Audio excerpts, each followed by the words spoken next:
Okay, well, I'm going to start our slideshow and I will hand it over to Deb to start talking about SWOC.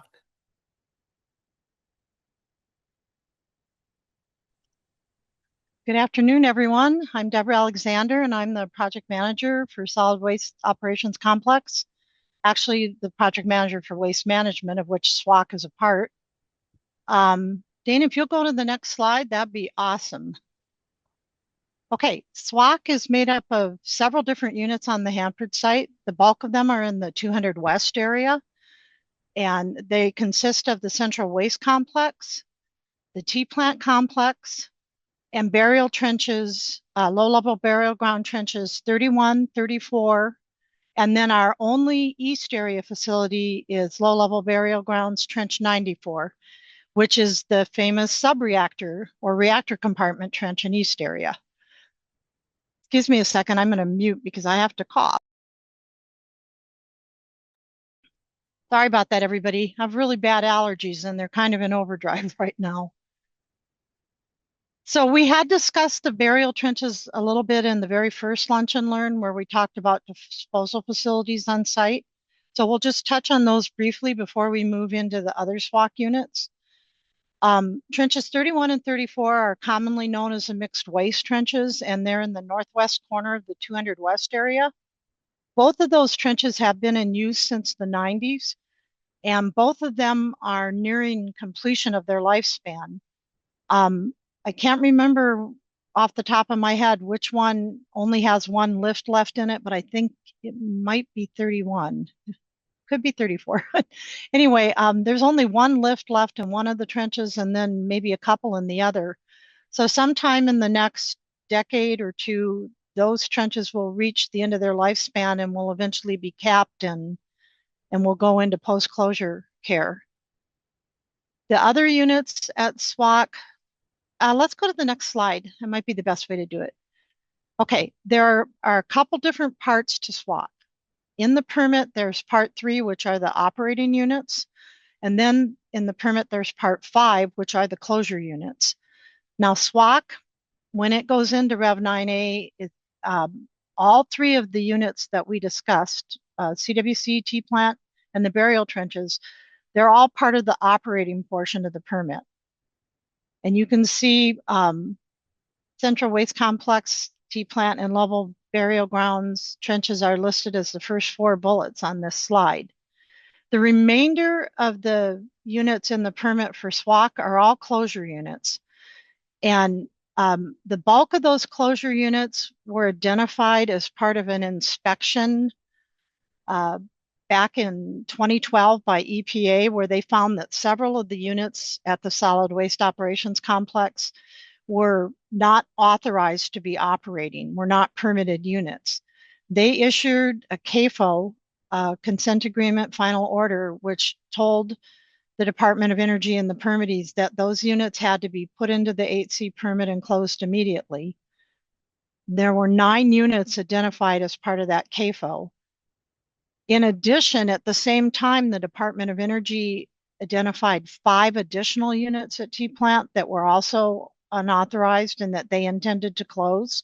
So that gave us 14 total closure units that went out for public comment as in 2013 as the first part of a class 3. And there are several other units that have been added since then. And I think we'll talk about those in a future slide.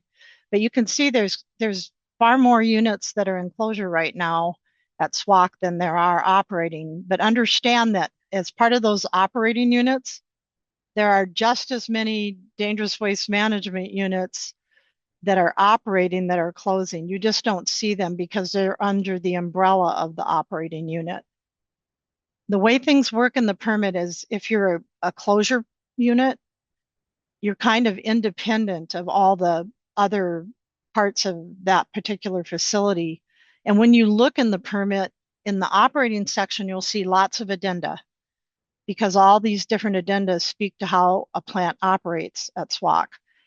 When you look at the closure portion of the permit, you're going to see that there's unit-specific permit conditions, and a closure plan, and that's it. Because those closure plans are independent of the unit and are closing as an individual unit. Let's move to the next slide.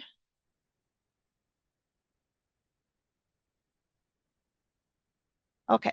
We're going to talk before I get into these, Dana, I'm sorry. Could you go back to the previous slide? I just wanted to touch on a couple things. There are both operating and closing units at SWAC. So let's talk a little bit about what's happening in operations right now, because this is a big deal and it's important. There has been a tremendous amount of public comment in the past about the amount of material that's stored at SWAC, particularly Central Waste Complex. And all of that material is being stored because there may not be a pathway for its disposal yet, or there may not be a treatment available for that mixed waste yet that would allow it to be properly disposed of. But the lion's share of that material that's sitting at SWAC is material that needs to be gone through and processed and might potentially go to WIP for final disposal. So a lot of what's going on in operations at SWAC right now have been trying to get all of the material that's in storage either into compliant storage or get it in processing and get the process started to certify that waste for disposal at WIP, the material that needs to go to WIP in New Mexico. So that's a lot of what's going on at SWAC is the day-to-day maintenance of those storage units, inspections of all the material that's stored there, processing through that material to separate it into waste streams and to prepare it so that it's staged for the different WIP certification processes that are going to have to occur. In addition, the operating portion of SWAC is also planning in the next few years to get the retrievably storage waste project started up again. Over the years at Hanford, a lot of mixed waste was buried in trenches with the idea that down the road it would be retrieved and then properly characterized and disposed of. A lot of that material has already been retrieved and is in the process of being gone through, repackaged, whatever needs to occur for that waste to be characterized and processed to either be disposed of on site or to go to WIP. But there are still a couple of burial grounds that have retrievably stored waste in them that will need to be retrieved. And as part of the M91 milestone series, we're working through the documents right now to eventually get that process started up again and retrieve the rest of that waste. So that's operations in a nutshell, basically talking about, there's just a lot of work going on at SWAC to keep going through the waste that's stored there and get it into the different processes that it needs to go through so that it can eventually be disposed of properly. Okay, let's move on to the next slide. The other thing that we want to talk about for SWAC today is, as you saw, there are a lot of closure units in Part 5 of the permit. And a lot of those units were required by EPA to be closed immediately when they issued the CAFO. And immediately it's kind of a term that is often not easily understood when you're looking at the regulations. The permittees did immediately submit closure plans, and they, as I said, they went through the first part of a Class 3 permit modification. We received hundreds of comments from the public on the review of those closure plans. And there was a lot of work that needed to be done to those closure plans before they could go back out for the second half of their Class 3. The original plan was to put all 14 of those CAFO, non-CAFO plans into Rev 8C. We eventually got 7 of them into 8C, and then we added an 8th back in 2025. So there were 8 CAFO, non-CAFO units that actually made it into Rev 8C. Actually, there were 9, and it's a little bit confusing, but Two of the units that went into 8C have gone through closure and met clean closure requirements and have been closed out of the permit. I see someone's asking what CAFO is. I identified that earlier, but I'll say it again. It's a consent agreement and final order from EPA. Did that answer your question? I hope it does. Okay, great. All right. So we eventually got, when the first part of the class 3 went out for public comment for the CAFO, non-CAFO closure plans. One of them went into the permit in 2015.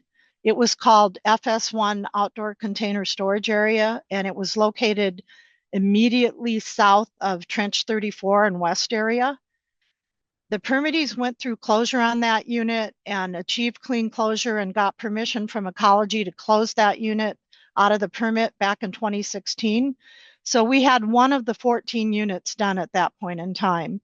It took another several years before we were able to get an additional 7 closure plans into the permit for a lot of reasons. The biggest one is addressing public comment on all of those closure plans. Those closure plans were incomplete in that they were missing a lot of information that the regulations required them to have in the closure plan. One of the biggest concerns that the public identified about those closure plans was that the sampling that had been identified for them was inadequate. And ecology and EPA agreed with those comments and that basic idea.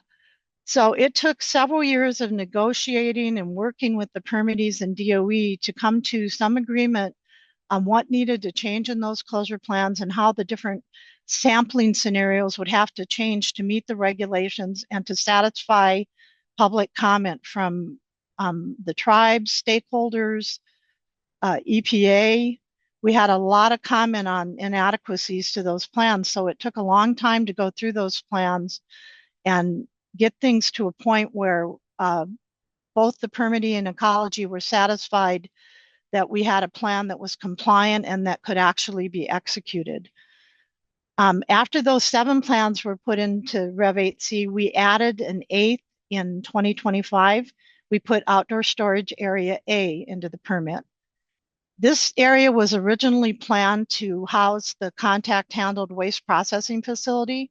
So it was necessary to get this unit into the permit so that the permittees could begin work on getting it closed so that it would be available as space for that facility when it was built.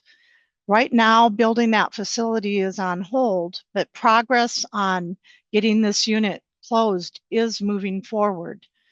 We went from 20 samples that were originally identified for this area to 159 samples, which comprise several different zones within this dangerous waste management area. And in addition, several places where focus samples were taken because they were areas that both the ecology and EPA felt needed additional attention and some more samples. One of those locations was an area where the only known leaking box in OSAA had set. And we're going to look at that in a minute. But basically, the issue with OSAA, and this kind of sums up what the issue was with a lot of the SWAT closure plans.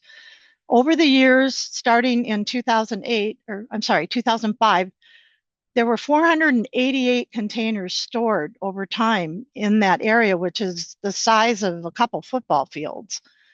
And they were stored in several zones throughout that area. And then there were areas where no waste was ever stored, but boxes were staged or equipment was staged. So when we designed the sampling plan for this, we basically had to look at where was the waste stored, how much waste was stored there, how long was it stored there, and then we patterned our sampling, our grid statistical sampling accordingly.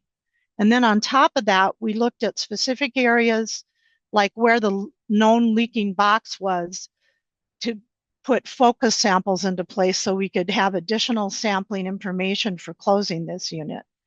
The bulk of the sampling at this unit was completed this year, And they're in the process of going through data evaluation for all the samples that were taken out at OSAA right now.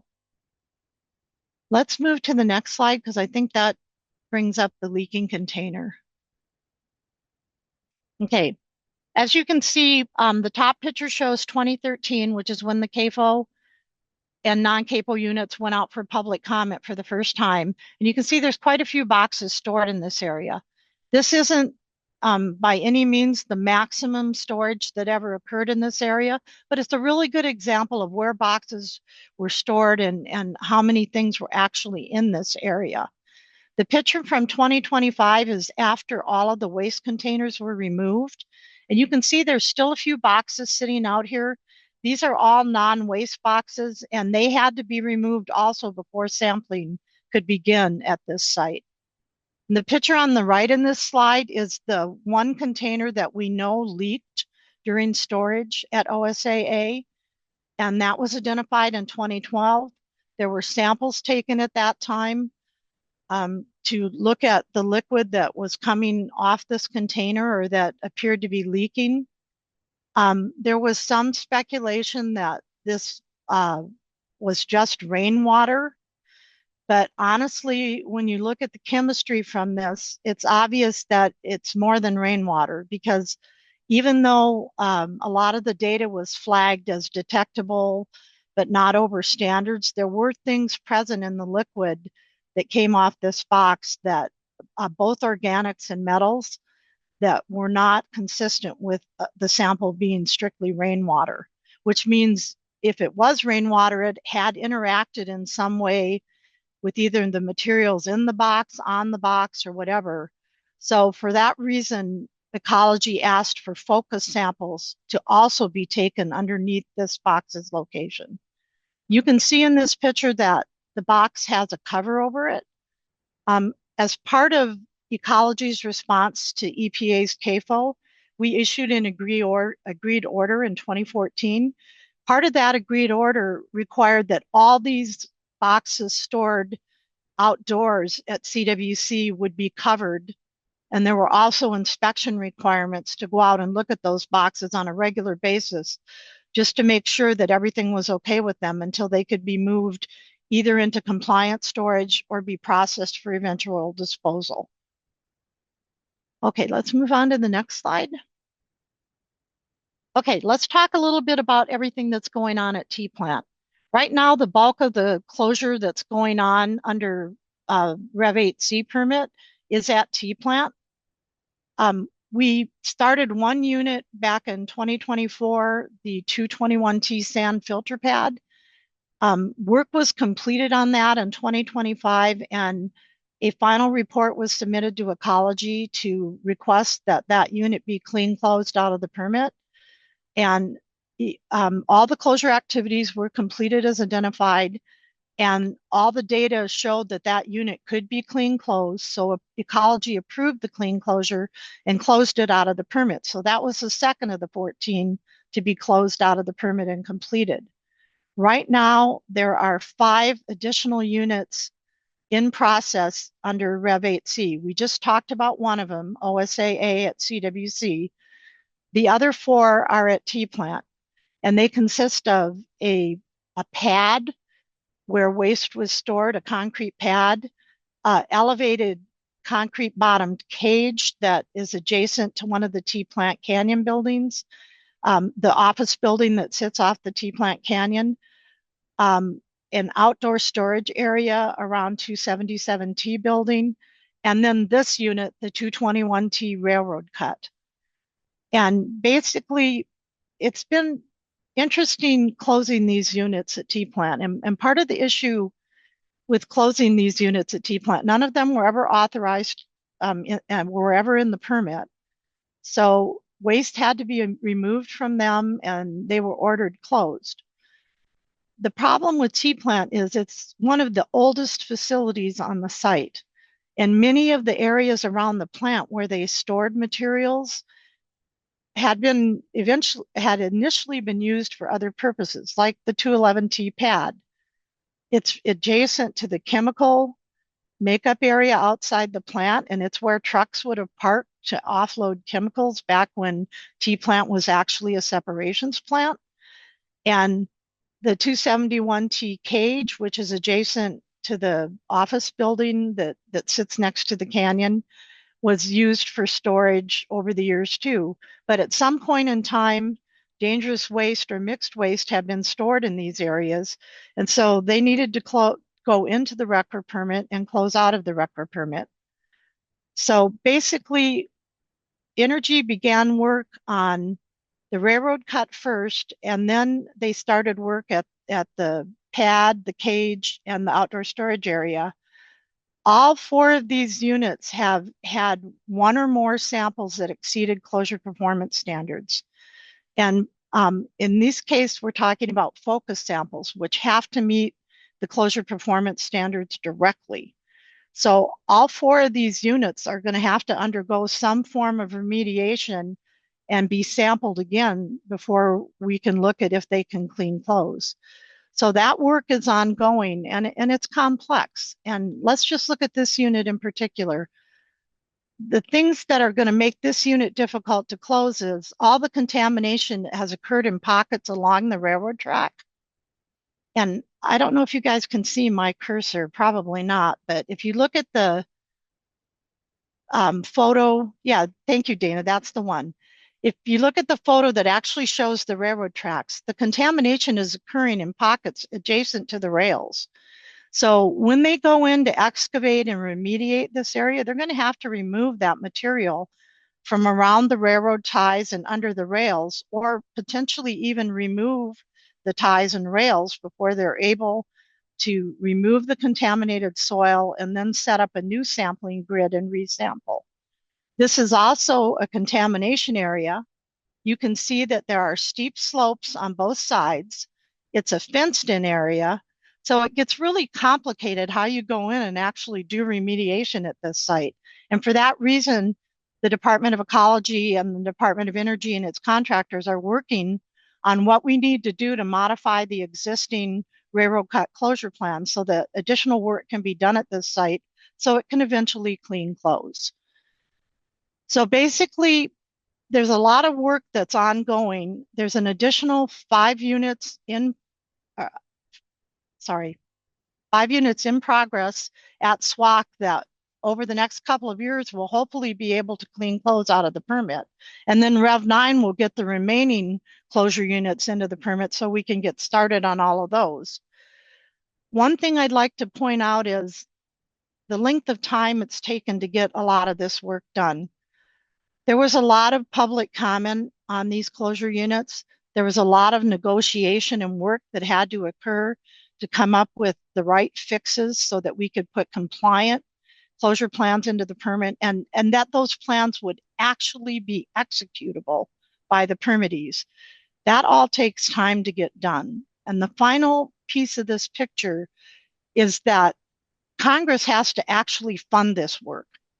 And that's been another issue with all of the work going on at Hanford, and all of it is important work. It's difficult sometimes to make it clear that funding also has to be made available for all of these legacy projects that have to get done. You know, of course, all of us want the waste treatment plant and the glassification of the high level waste to continue to occur. It's a big deal. It's important. It reduces the risk on site. It's equally as important and a little bit more difficult sometimes to execute this other work that also has to be done. So the permittees and DOE are working with us to make sure that the right amount of funding is being requested from Congress so that we can eventually complete this work. And do we have another slide, Dana, or was that the last one?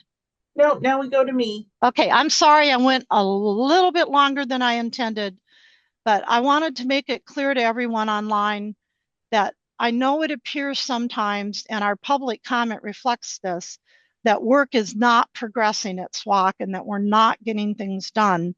Anything is further from the truth. We are making a tremendous effort, both on the part of the Department of Ecology and EPA, to work with DOE and to work with the permittees to get things in place so that this work can get started and can actually get done. We have an excellent working relationship with all of the parties at this point in time, which I think speaks to the progress that we've actually been able to make on getting some of these units closed and getting closure work started on others that will eventually close. So with that, I would entertain any questions any of you have on what's going on at SWAC. Well, thank you.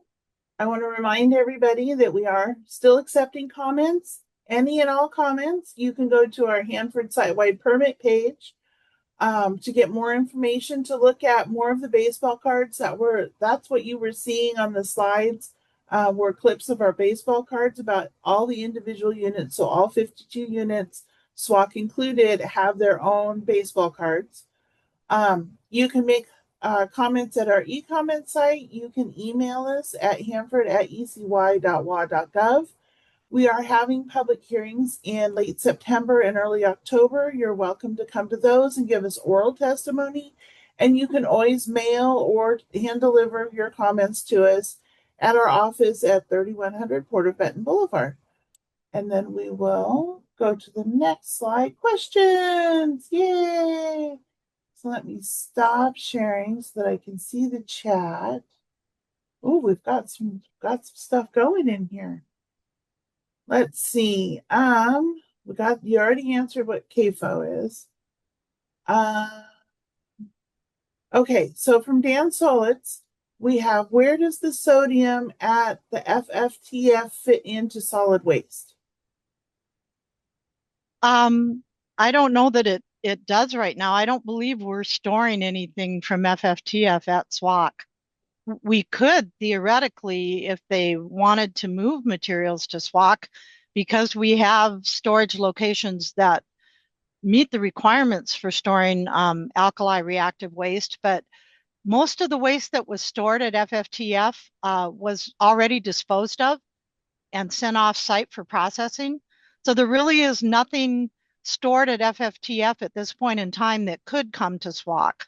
Now, if they begin remediation on some of the structures that still exist from sodium storage, that might change. But right now, we're not storing anything from FFTF, to my knowledge.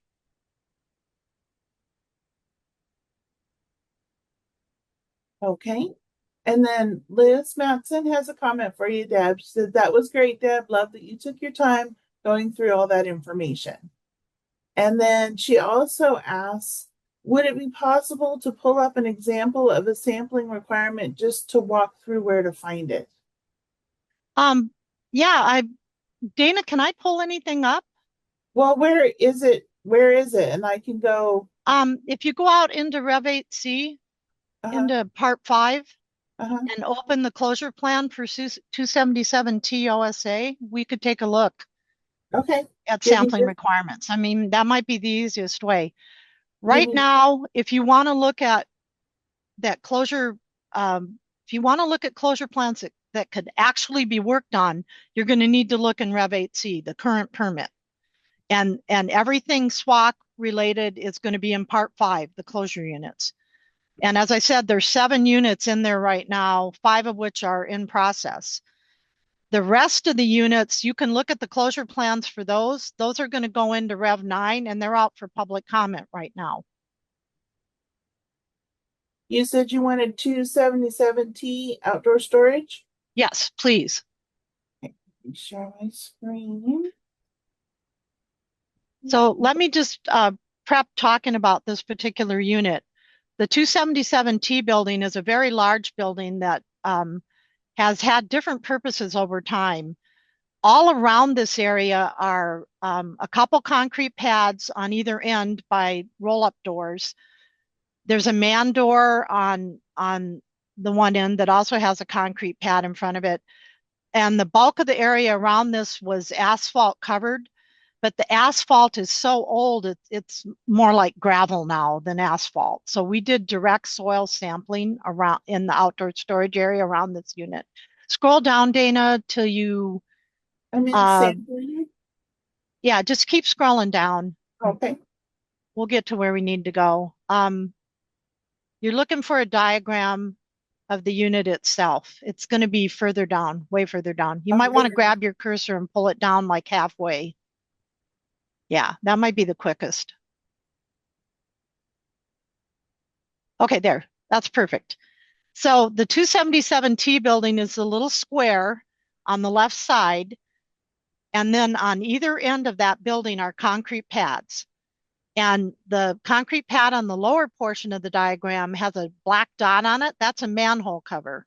Oh, And then all the area that has the green crosses is the gravel area, which was asphalt and still has some degraded asphalt on it. But as I said, that it's so old that it looks more like gravel now than asphalt. So where you see the green crosses, those are statistical grid sampling. And those are, when the results are brought in on those samples, they're evaluated statistically, determine if they meet the three-part test.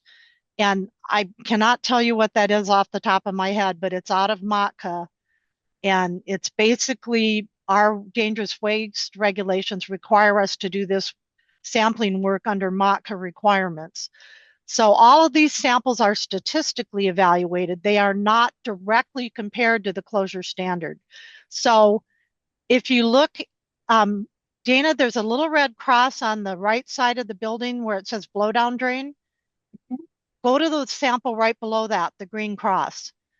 This particular sample is the only one that exceeded the closure performance standard out of all the grid samplings.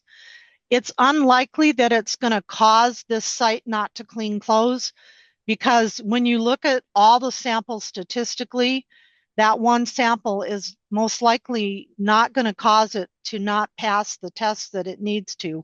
But that work for data evaluation is being done right now. The sample immediately above it that says blowdown drain, that's a focus sample.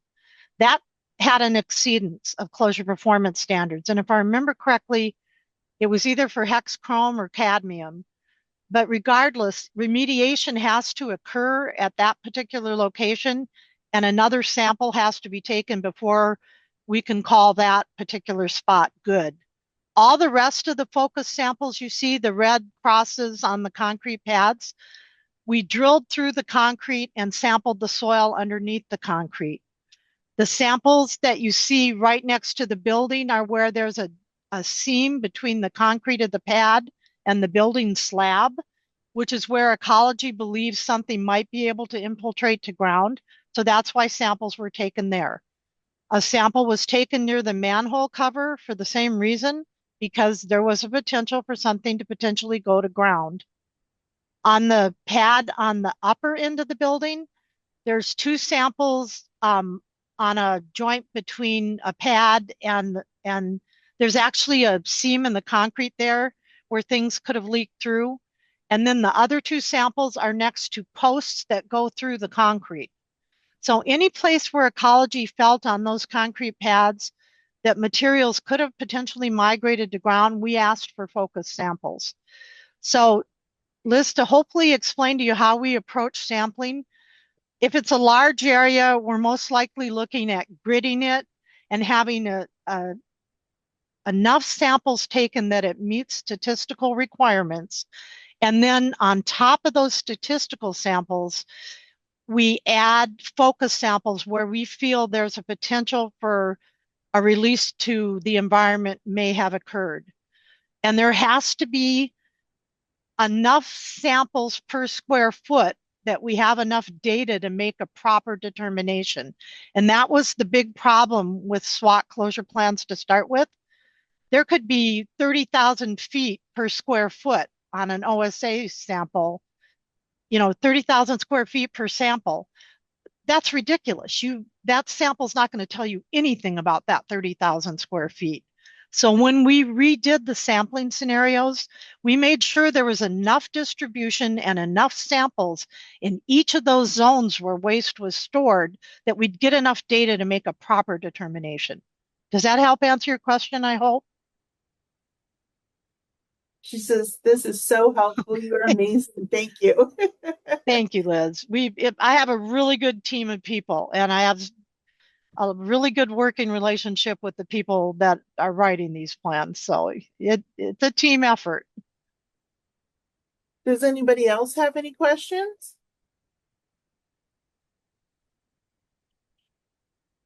Oh, we've got one more from Mia.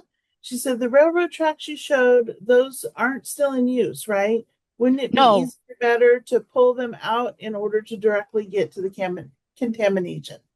um, they're not in use anymore. They, in the past, they were used to back railroad cars into the railroad tunnel on the north end of the T Plants Canyon building. Um, it would be easier to do this remediation if DOE determines that they're going to remove the rails and the ties. It is still up to DOE to propose what they want to do that remediation. Um, we have we've started discussing the modifications that have to be made to that closure plan, but DOE's in the planning and investigation phase of looking at that work right now. They will eventually sit down with us and we'll discuss what activities they have planned and how they're going to approach removing the contaminated soil and then regridding that area to sample it again to determine if we've gotten all the contamination. The bulk of the contamination that's showing up at the railroad tracks is cadmium. And cadmium was present in the waste stored at SWAC. It's also present on the rails at the site because of a treatment that was done to them. The regulations don't allow us to say that the cadmium came from the rails. We don't know that. We don't know where the cadmium came from. For that reason, that soil is going to have to be remediated and the samples will have to be taken again to determine if we got all the cadmium. That's the importance of having an authorized site to store stuff. If this site had been authorized, it probably never would have been approved for storage because of the rails being there. But it was used for storage, and the permittees and DOE and ecology are doing our best to develop plans and do work that remediates any contamination that we found and gets this area released so that it can be used for other things. Did that answer your question, I hope? Very helpful. Thank you. Okay, do we have any other questions? This has been a very interesting talk today. Lots and lots of information. Stacy has her hand up, I see. Does she? I'm not Yeah, it seeing looks like it. No. Stacy, did you have a question? Oh, no, I guess it's my cursor. Sorry. Your cursor My had a cursor's a question. hand and it was on Stacy, so I thought maybe she had a question. Liz has one. How does a site get authorized for storage? Can you share an example of an authorized site? Yeah, Was I can give you a really good example of that. okay. Right now, we've got an authorized outdoor storage area at CWC called Outside Storage Area E. And uh, basically, it's a concrete pad with a blind sump, and it's got a berm all the way around it, and it's a coated surface. So when the permittees asked for that to be authorized so they could move some of the really large boxes out of OSAA, ones that couldn't fit in buildings. They wanted a place where they could still store those safely outside, covered and under inspection. We did walk downs with them of that pad. We identified some work that needed to be done to the coated surface of the pad. We identified some cracks in the concrete that we wanted sealed. We also asked them to make sure that the berm was intact and that everything around that berm would hold liquid if it was ever released. They inspected the blind sump. They cleaned things up. They made sure that the coating was intact over the entire surface. When they completed all that work, we walked it down with them and made sure that everything we'd asked to be addressed got addressed. And for that reason, we approved storage at that location because it has secondary containment. It's a coated concrete surface. It's not direct storage on soil. So the things that the regulations ask for in a storage area had been met by that unit. So it is now authorized, and it's really the main storage area for large boxes at CWC right now that can't go inside a building. There's still some authorized storage around some of the other DWMUs, but that's mainly to stage packages that are going to be worked on or are moving through the process of characterization or repackaging at T-Plant. But that's a really good example of a site the permittees wanted to have authorized, and we went through the steps with them to get it authorized. And there's a continuation. It says once the unauthorized sites get cleaned up, do they go through a process to become authorized? Those sites will never be authorized. They are closing and they're not acceptable for dangerous or mixed waste storage. So when they're closed, it means they're no longer regulated under RECRA, but DOE and its contractors can use that area then for other purposes. That's the beauty of closing this stuff out of the permit, because then that area could be used for something else if it needed to be. But we would not go back in and authorize those areas that are closing for storage. Do we have any other questions? Oh, what would they use it for? Liz asks. I really can't speak to that. I mean, DOE could use it for anything they wanted to, as long as it wasn't dangerous or mixed waste storage. I mean, let's say that the pad, the 211T pad, when that is clean closed, if and when it clean closes, they could park trucks on that again. They could store materials that they needed to use in the plant, as long as that storage was safe, I guess. It's really up to them what they want to use it for. What they can't use it for is dangerous waste storage or dangerous waste management. Just not storage of waste, she says. Yeah. Yeah, they can use it for wherever they want, just not storage of waste.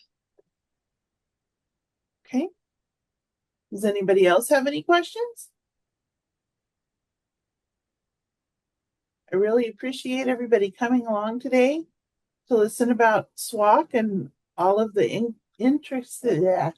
complications that SWOC has. If we don't have any more questions, then I will. Oh, wait, we got one more.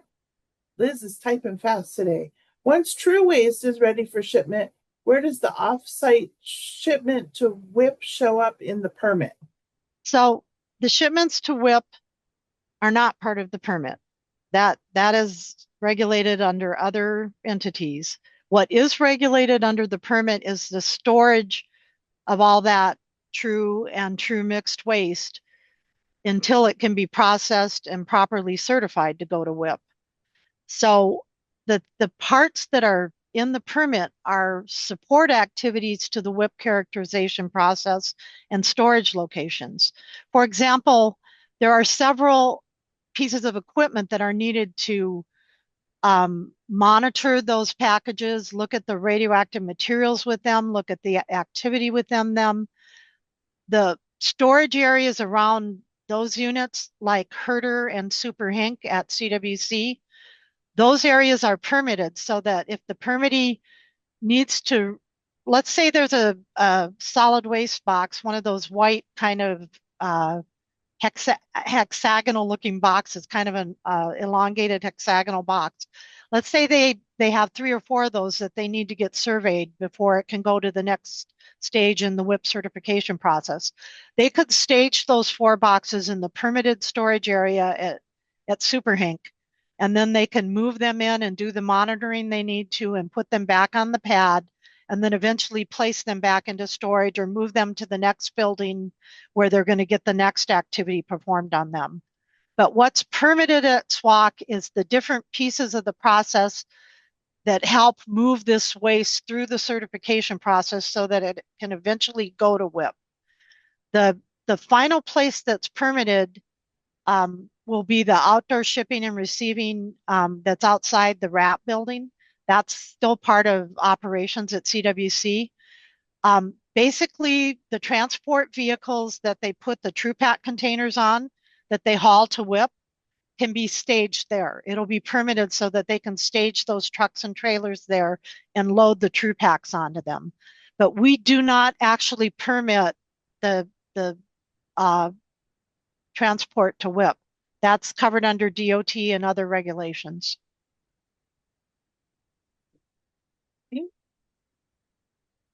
Oh, she's still going. If the NRC LLW rule changes go through that could expand what kind of waste can go to commercial LLW shallow burial sites, would that impact how waste is stored in the SWAC part of the permit?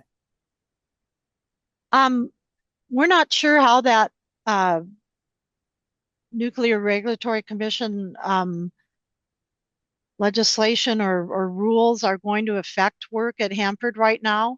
The Department of Ecology has provided comments on that, and we are working with DOE to see how that might eventually impact operations at SWAC. Right now, I don't have an answer for that. We are aware of what they proposed in that, and we have offered comments on it. But how it's going to affect operations at Hanford is unknown at this point in time, and until it's further along in the process. But we are aware of it, and we are, as I said, we've submitted comments and we're keeping track of it. Thanks, that's helpful to know. Okay, do we have any other questions?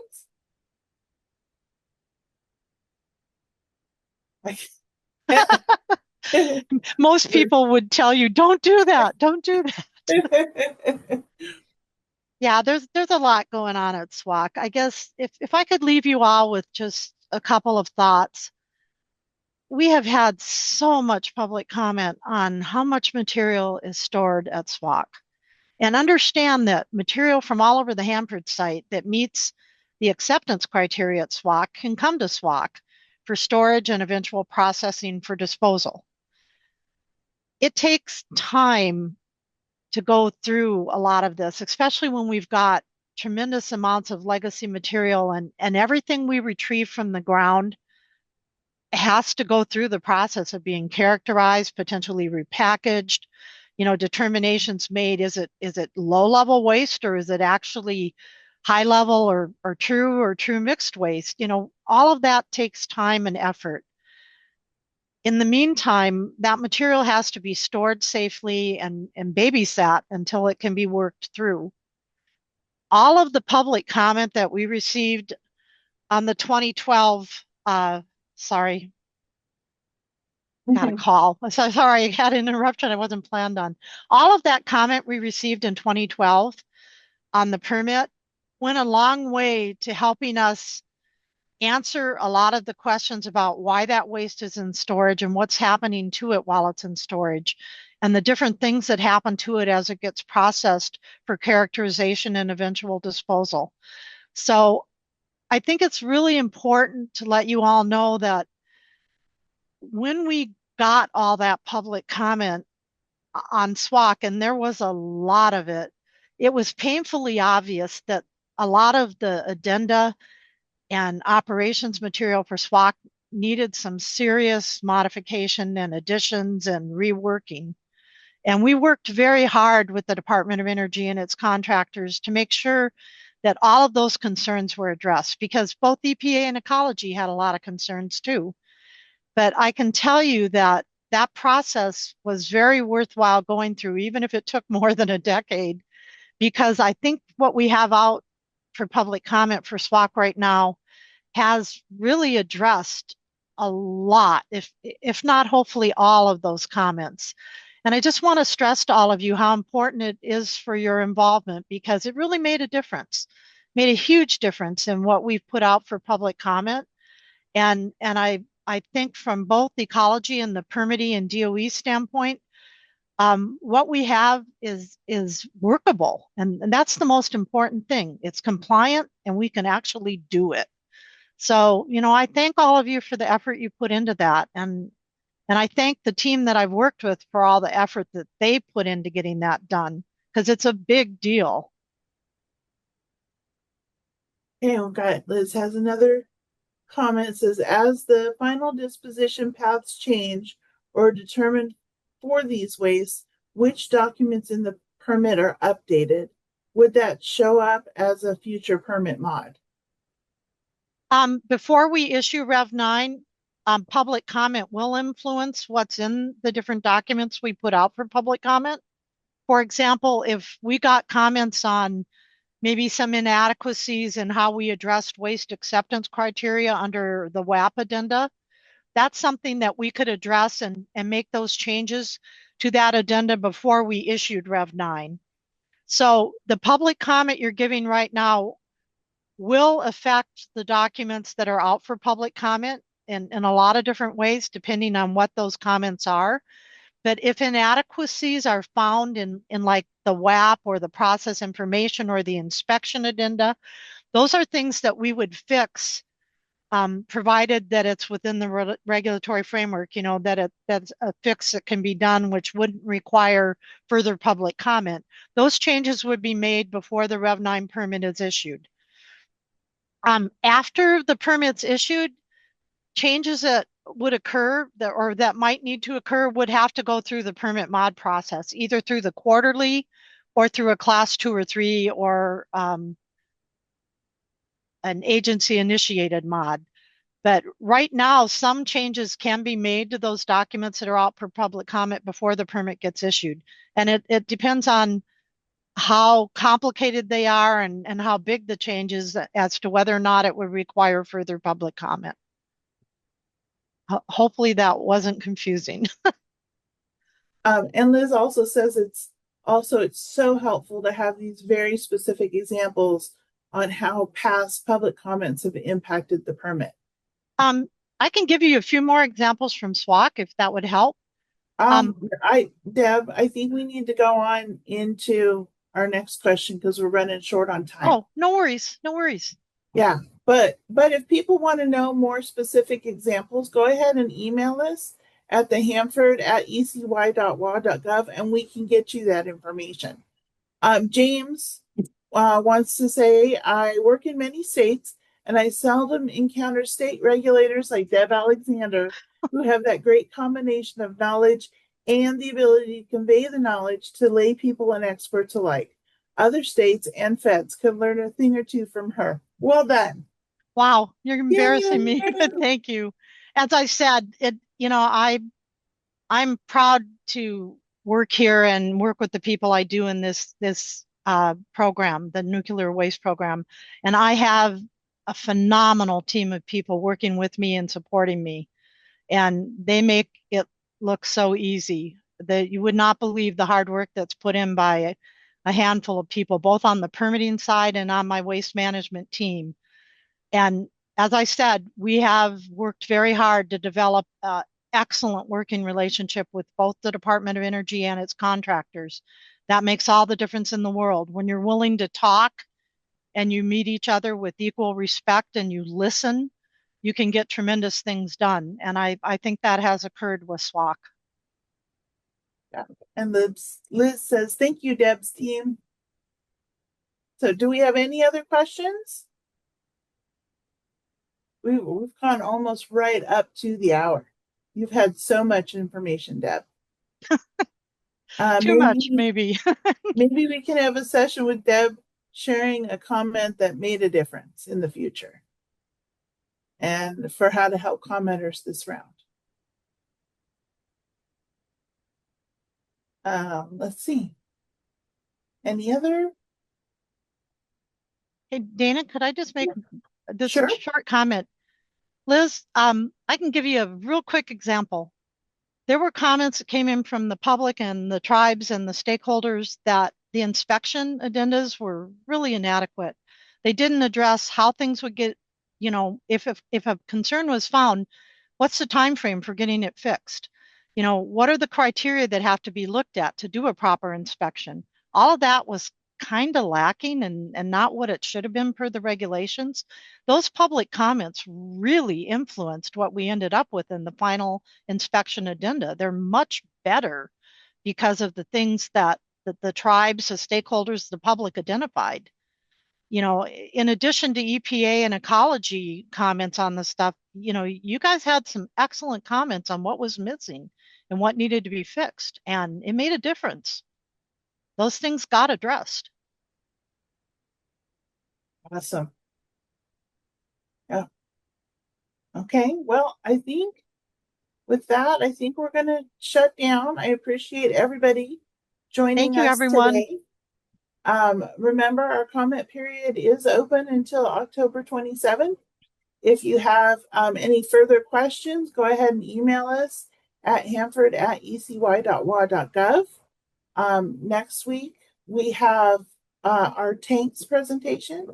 So please join us for that Wednesday at noon. And with that, everybody have a good afternoon. Thank you, everyone.